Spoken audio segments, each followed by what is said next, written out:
Buen día, hermanos, Dios les bendiga en este día que el Señor nos está concediendo un día más de vida.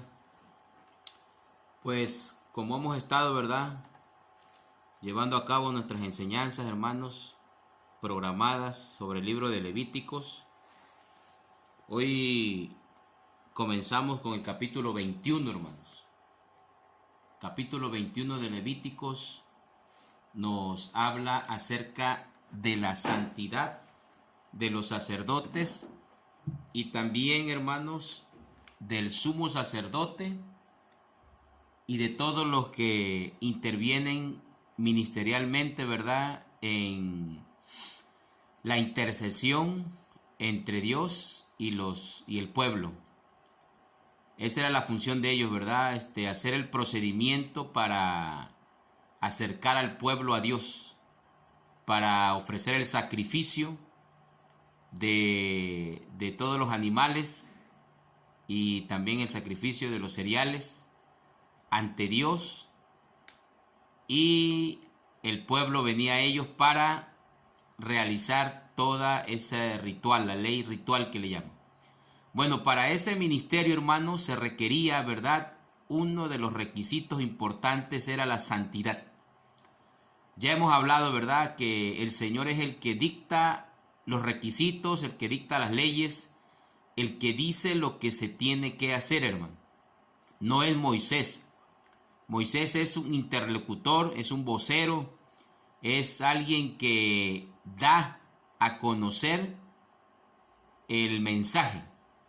Así como los que servimos a Dios, hermanos, damos a conocer el mensaje de Dios.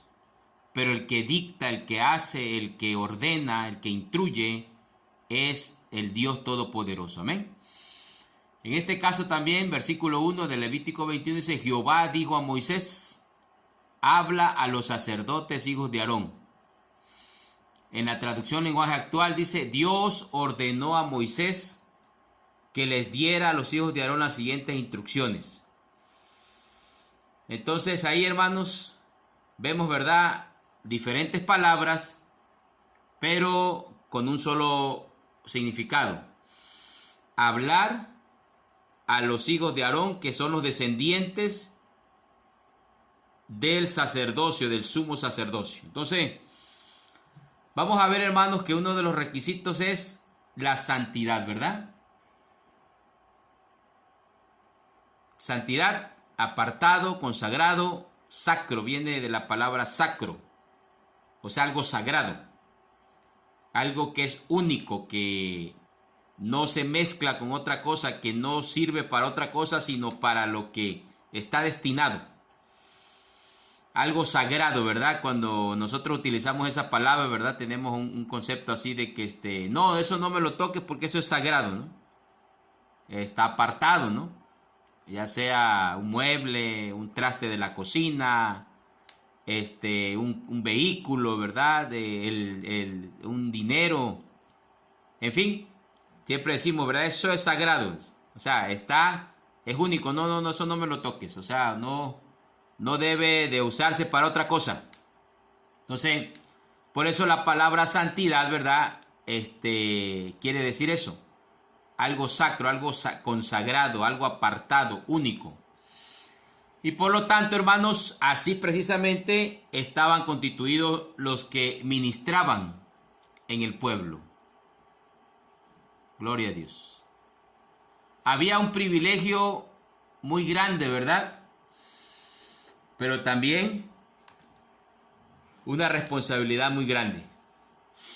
Toda responsabilidad tiene privilegios y todo privilegio tiene responsabilidades. Así que la palabra privilegio proviene, ¿verdad?, del latín privilegium, que quiere decir algo privado, algo propio, algo que únicamente tiene un individuo o un grupo de forma exclusiva. Cuando usted, ¿verdad?, tiene, pues a lo mejor una responsabilidad en su trabajo de una jefatura o de algo, un encargo especial que no cualquiera lo puede hacer, usted cuenta con privilegios. A lo mejor una compensación, a lo mejor un bono extra, a lo mejor una situación laboral mejor, o una condición, una oficina personal, no sé, algo. Tiene usted un privilegio, pero ese privilegio lo tenemos porque tenemos una responsabilidad. Exactamente era lo mismo con el sacerdocio. Había privilegios, pero porque también llevaban también una responsabilidad también grande, ¿verdad? Entonces, así es, ¿verdad? Todo el que sirve al Señor, ¿verdad? Tiene privilegios, pero también responsabilidades. Amén. Aleluya. Ahí está, ¿verdad? Una responsabilidad. Es el cumplimiento de las obligaciones o el cuidado al tomar decisiones o realizar algo. A veces, por ejemplo, vemos un gobernante, ¿no? Hablando de las autoridades civiles, autoridades humanas. Y a veces decimos, ¿verdad? No, pero es que usted tiene esto, tiene el otro, le pagan la gasolina, ¿verdad? Le dan bonos o esto, pero porque la responsabilidad también es grande. Entonces, para toda responsabilidad hay privilegios. Y para todo privilegio hay responsabilidades. Incluso hasta en el hogar. Uno a veces dice, bueno, a mí me dicen padre, papá, o tengo hijos, pero tengo ese privilegio, ¿verdad? Pero eso significa también responsabilidades. ¿Amén? Responsabilidades también. Entonces, todo en la vida así es, hermano. Todo en la vida así es. No podemos gozar nada más de privilegios sin tener responsabilidades. Eso va también en la membresía de la iglesia, va en el hogar, va en lo laboral, va en la vida igual personal. O sea, en todo, hermanos. Entonces, por eso debemos de cumplir nuestras responsabilidades para tener los privilegios.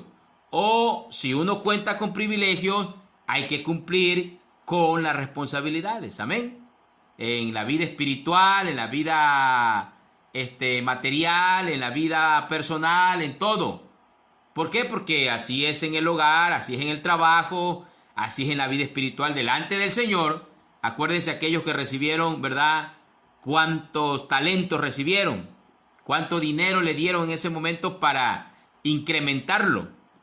Y hubo uno, ¿verdad?, que lo enterró y dijo, bueno, mejor para no meterme en problemas, mejor lo sepulto ahí un ratito. O lo guardo ahí enterrado. Entonces, cuando regresó el dueño de todo eso, ¿verdad?, que les había dado, les exigió lo que les había entregado. Amén. Entonces, quiere decir, les dio un privilegio de aumentarlo, pero tenían una responsabilidad de trabajar para aumentarlo. Entonces, así sucede en la vida espiritual. Es una parábola que el Señor mencionó, el Señor Jesucristo, para hacernos ver que todo lo que recibimos de Dios, que estamos privilegiados porque tenemos a ese Dios poderoso, también tiene una responsabilidad. Aleluya. Y eso le sucedía a los sacerdotes, hermanos. Levítico 21. Primero que nada le da unas instrucciones el Señor a los sacerdotes, a los levitas, que no podían acercarse a un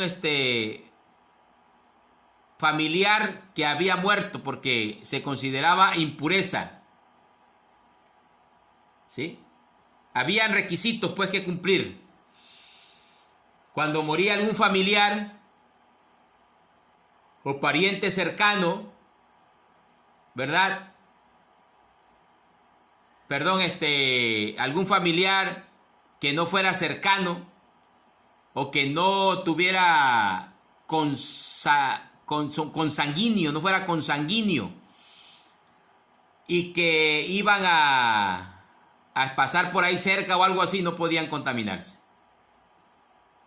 Que dice que nada más se podían contaminar por algún familiar o pariente cercano, pero que fuera, por ejemplo, su papá, ¿verdad? Su mamá, alguien que estuviera, su hijo, su hermana virgen.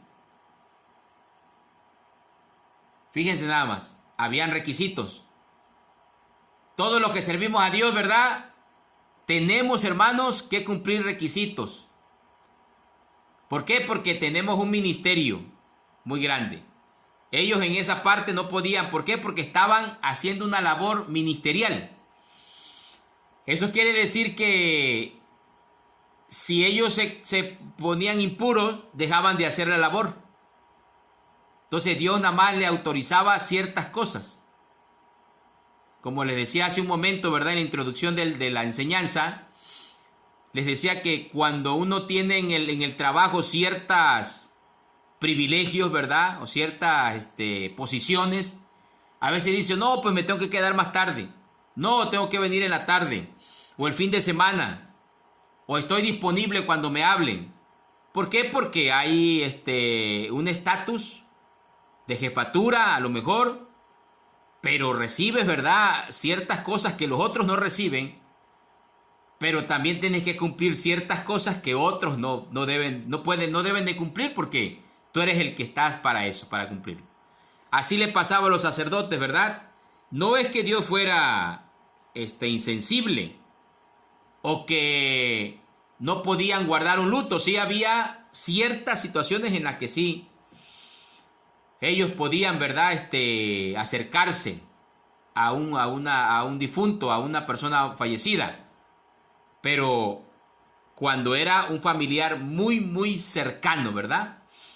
Por ejemplo, no deberían de afeitarse la cabeza, ni recortarse la barba, ni herir su cuerpo como hace la gente cuando está de luto. ¿Por qué?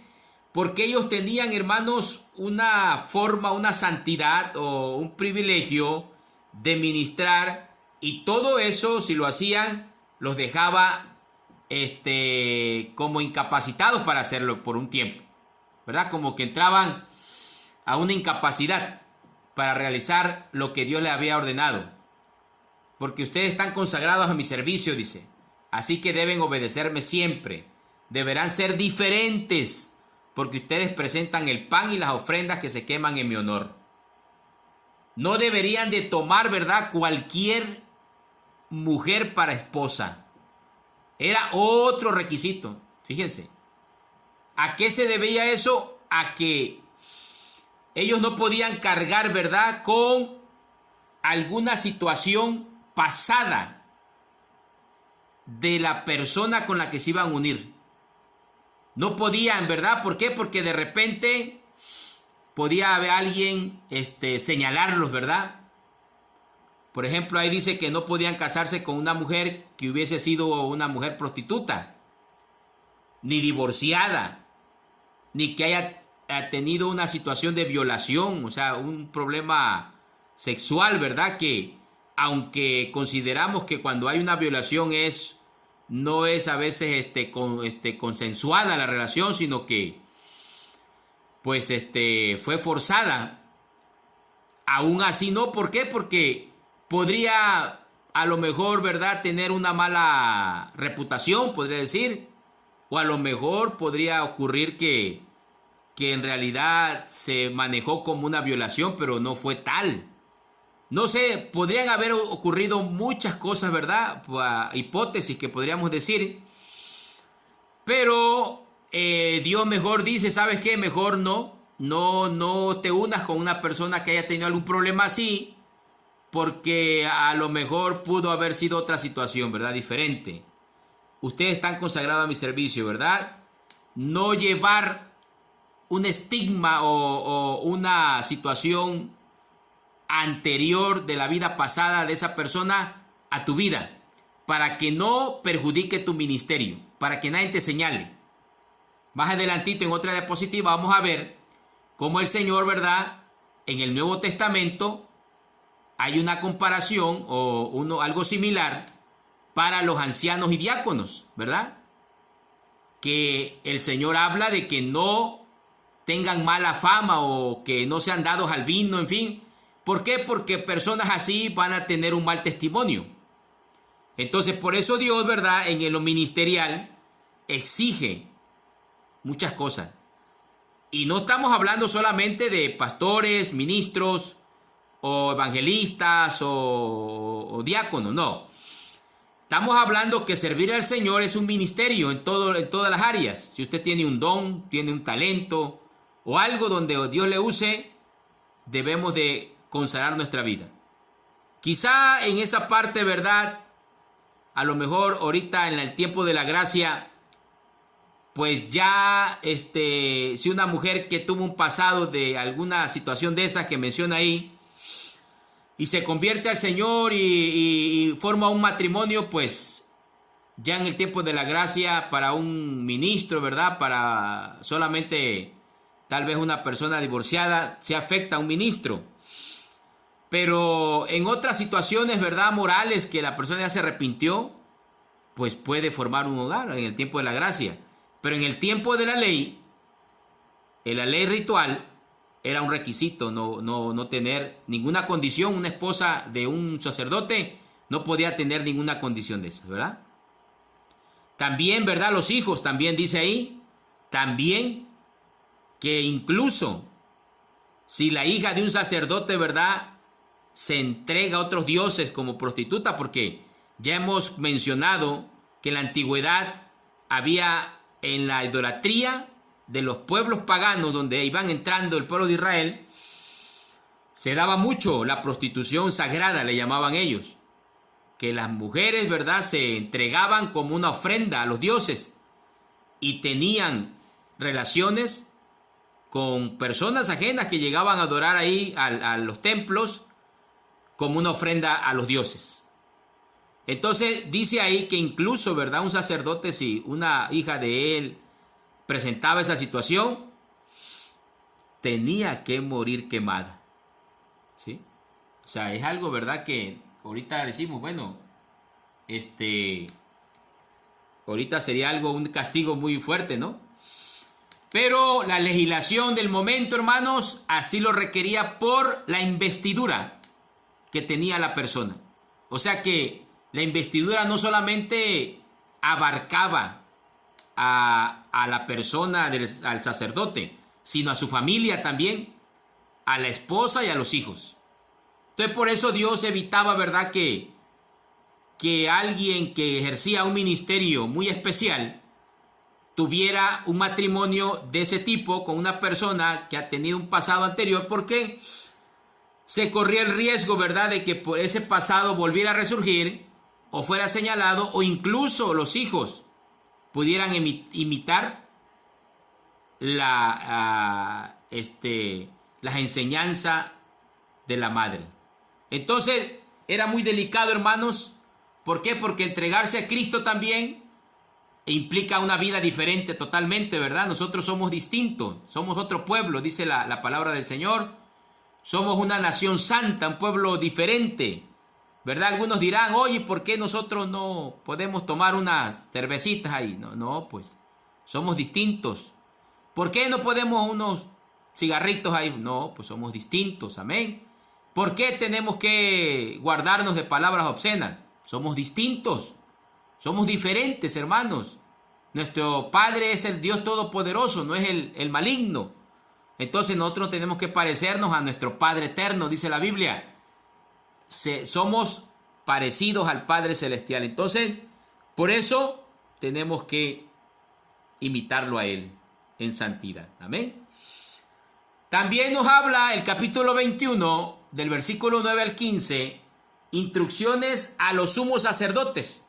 O sea, a los que eran los jefes de los sacerdotes. Y aquí, hermanos, ¿verdad?, era más todavía.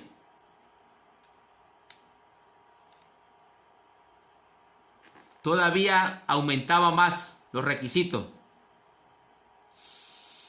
Fíjense que ellos, hermanos, dice que aun cuando falleciera su padre o su madre, no podían tampoco, ¿verdad?, guardar luto. Es lo que le pasó a Aarón cuando los hijos, ¿verdad?, murieron ahí porque ofrecieron fuego extraño. No podían.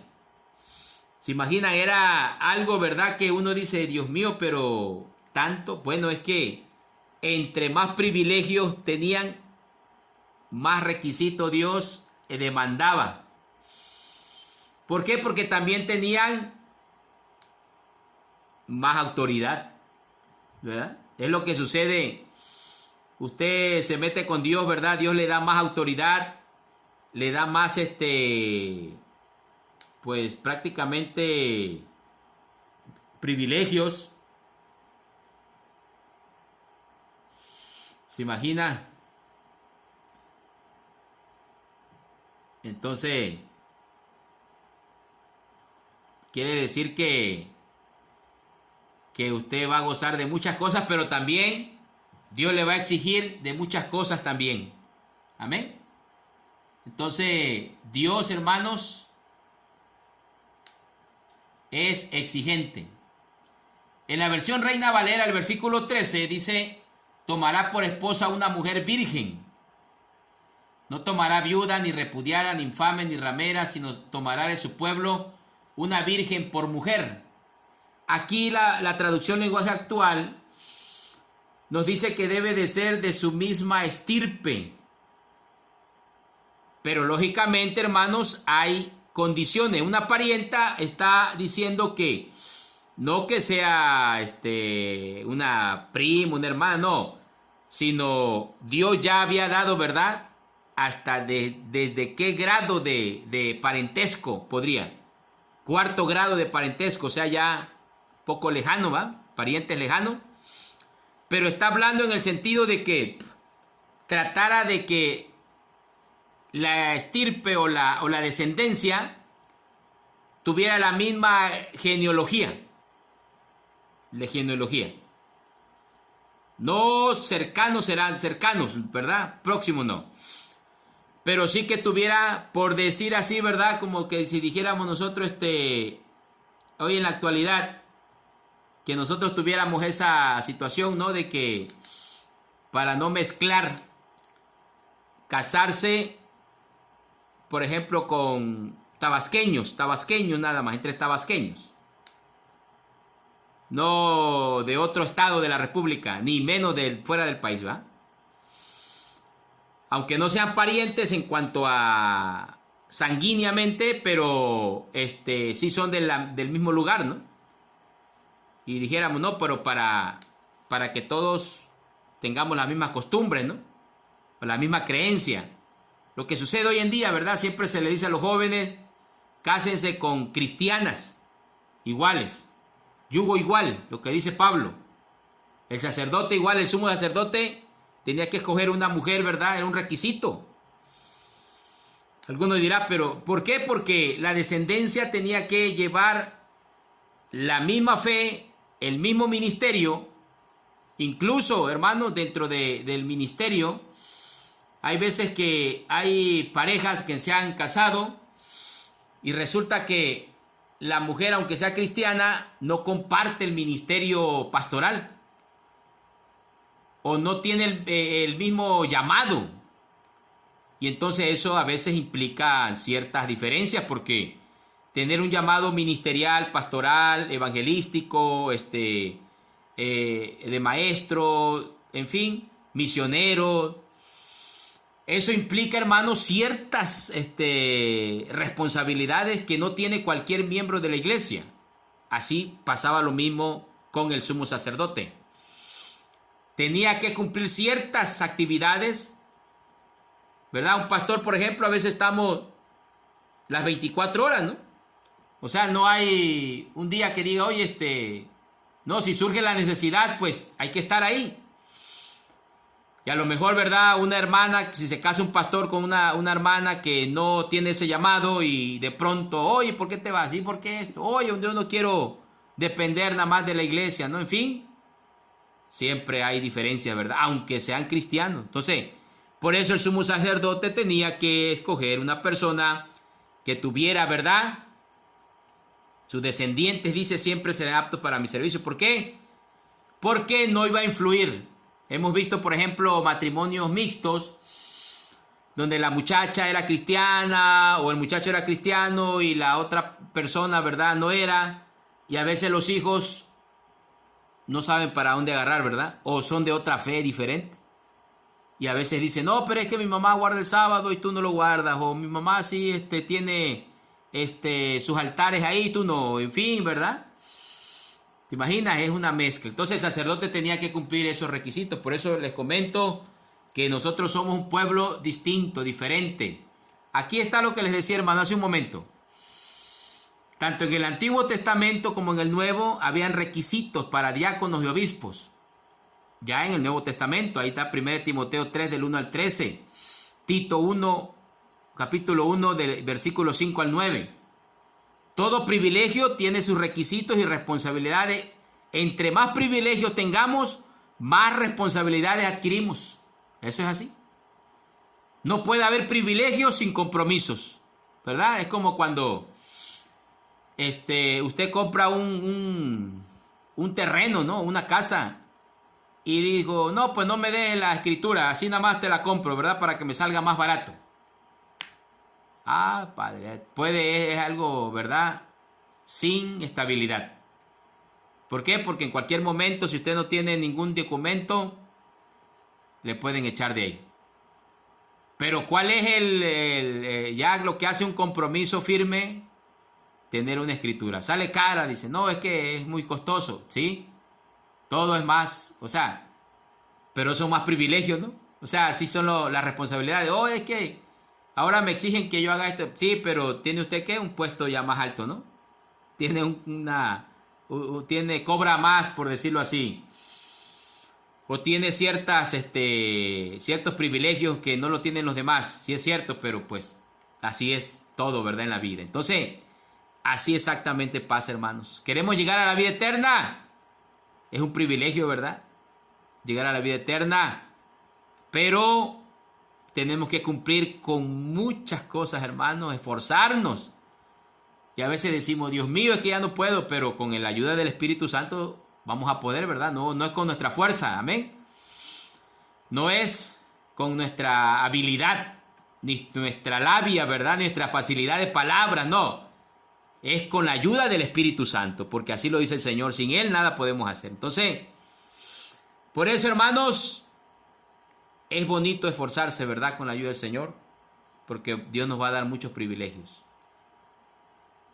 Aquí.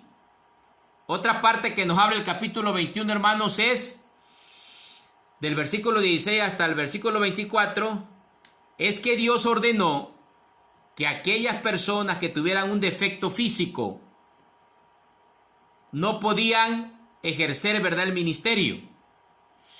Esto está, hermanos, en dos vertientes, lo podemos visualizar.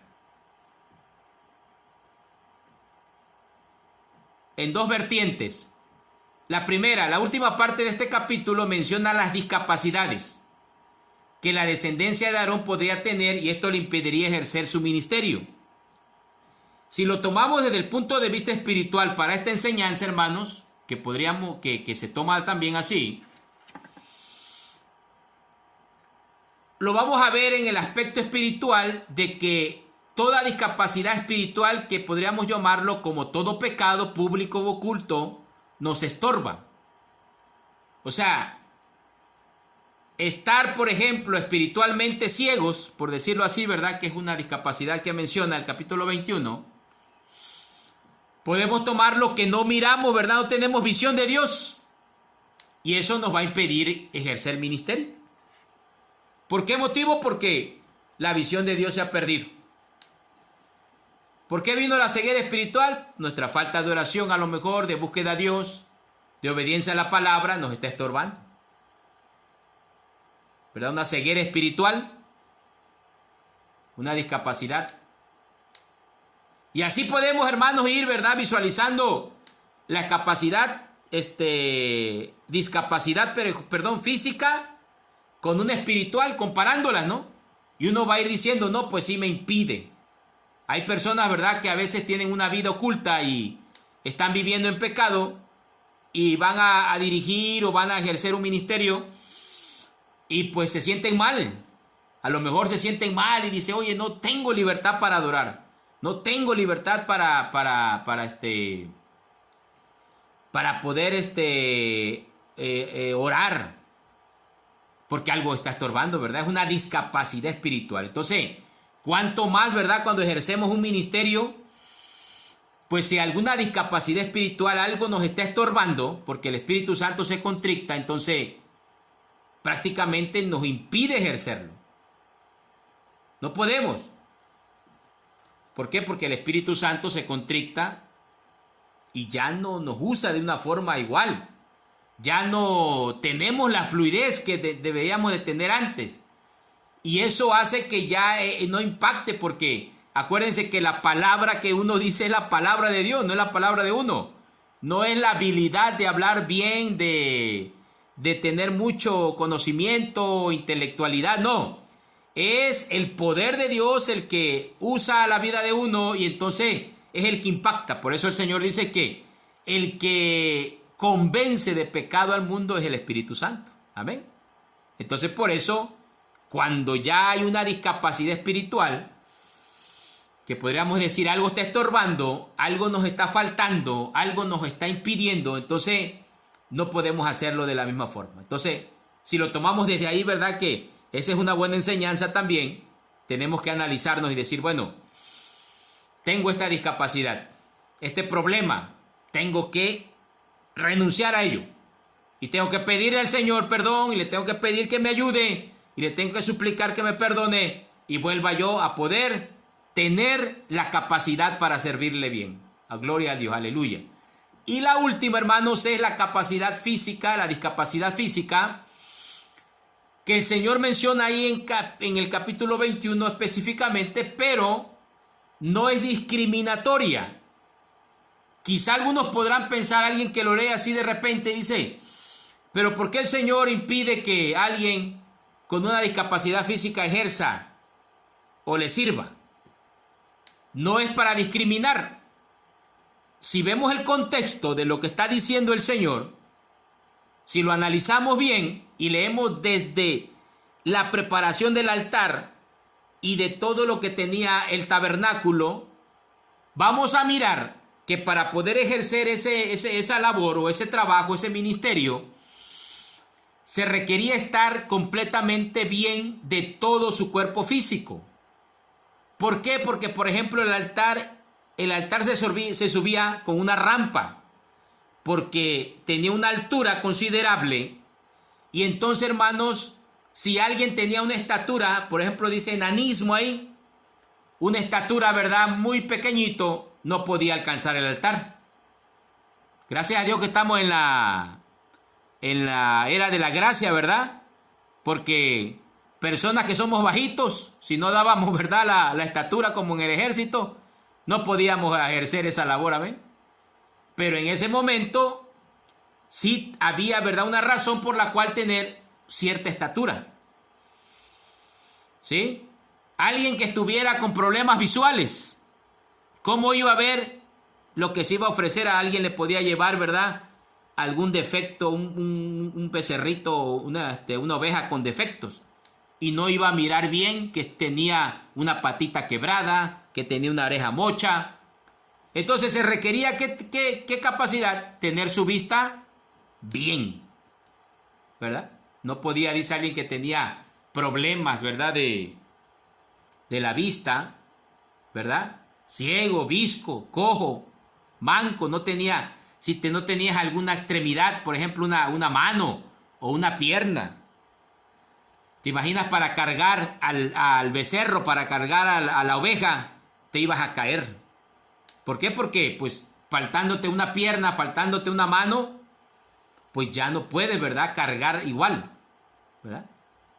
Si eras jorobado, por ejemplo, una jiba que tuvieras en la espalda, o sea, tu columna está arqueada. ¿Qué pasaría eso? Que una columna arqueada no puedes levantarte, ¿verdad? No puedes cuando levantaras en peso al animal, cuando tuvieras que cortarlo. ¿Sí? El Señor sí, ¿verdad? No es discriminatorio. ¿Por qué? Porque dice el versículo 22 en la traducción lo más actual: los que tengan alguno de estos defectos podrán participar de las mejores ofrendas que los israelitas me presentan. O sea, podrán comer. Porque si fuera discriminatorio, ni eso, ¿verdad?, el Señor lo hubiese ordenado. no podían ejercer el ministerio por la forma del trabajo que se tenía que hacer. O sea, todo lo que se tenía que sacrificar. Era, en otra clase habíamos hablado que era como si usted va a la carnicería, ¿verdad? Tenía que cortar esto, tenía que sacar las extrañas del animal, tenía que hacer aquello. O sea, era un trabajo laborioso, hermano. Se tenía que manchar de sangre el sacerdote. No era un trabajo de oficina, en clima, no. Era un trabajo que ejercía cierta situación física. Entonces, por eso, hermano, el Señor impide. ¿Y eso qué tenía? El Señor estaba protegiendo a esa persona. ¿Por qué protegiéndola? Que quedara avergonzada. ¿Se imagina usted que alguien, verdad, que su visión no lo ayudaba o tenía una extremidad que le faltaba y se caía con todo el animal? Iba a quedar, era el reír, ¿verdad? Se iba a sentir frustrada la persona de no poder ejercer. Eso pasa hasta en lo espiritual. Que Dios nos guarde, ¿verdad? Pero si de repente andamos mal y todo, y uno quisiera que se derramara el Espíritu Santo, quisiera que hubiera algo, que hubiera esto, el otro, y no ocurre, uno se siente frustrado, ¿verdad? Uno dice, no, Dios mío, no pasa nada, la gente me oye y hasta se duerme y no pasa nada. ¿Por qué? Porque hay algo que está estorbando, algo que, ¿verdad?, a lo mejor está impidiendo. Igual lo mismo en lo físico, acá con los sacerdotes. ¿Qué iba a ocurrir, hermanos? Me falta una pierna, alzo el animal, me voy al suelo, ¿verdad? Y ya no puedo ejercer. Pero lo que el Señor estaba diciendo era que los estaba guardando de eso. No era una discriminación, al contrario, era cuidar a las personas con capacidades diferentes, ¿verdad? Que hoy así le decimos a las personas con discapacidades, capacidades diferentes. Ese es el término que la Secretaría de Salud le da. En ese momento el Señor está guardando a esas personas. ¿Por qué? Porque no iban a poder ejercerlo, aunque quisieran, aunque tuvieran toda la intención, no iban a poder. Dios les bendiga, hermanos, y Dios les guarde. Ha sido un gusto saludarles y entregarles esta enseñanza. Espero haya sido de bendición para su vida. Dios les bendiga. Amén.